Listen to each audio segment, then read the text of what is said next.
इयत्ता 7वीचा algebraic expression हा गणिताचा भाग पाहणार आहोत.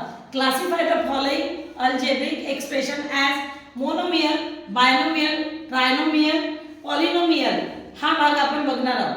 याच्यामध्ये आपल्याला मोनोमियल, बायनोमियल, ट्रायनोमियल, पॉलिनोमियल याच्यामध्ये दिलेले या अंकांचं बायफर्गेशन कसं करायचं ते आपल्याला बघायचं आहे.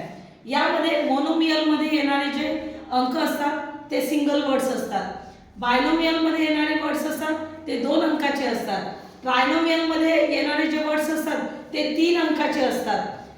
आणि पोलिनोमियल मध्ये येणारे जे अंक असतात ते 4 अंकाचे असतात. तर आपण सगळ्यात पहिले पाहू मोनोमियल.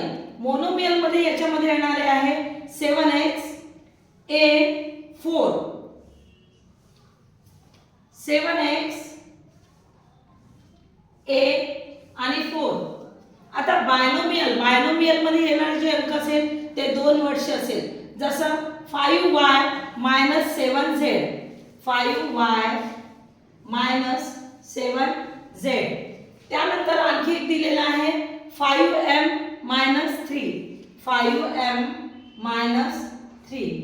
ट्रायनोमियल मध्ये येणारे जे अंक असेल ते 3 अंकाचे असेल. तर 3 अंकाचे आपण बघू 3x² - 5x² - 11, 3x² - 5x² - 11. त्यानंतर एक दुसरं दिलेलं आहे 3y² - 7y + 5, 3y² - 7y + 5.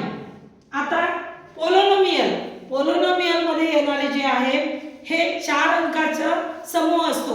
ज्याच्यामध्ये आपल्याकडे एक आहे 1 - 8a, 1 - 8a - 7a² - 7a³.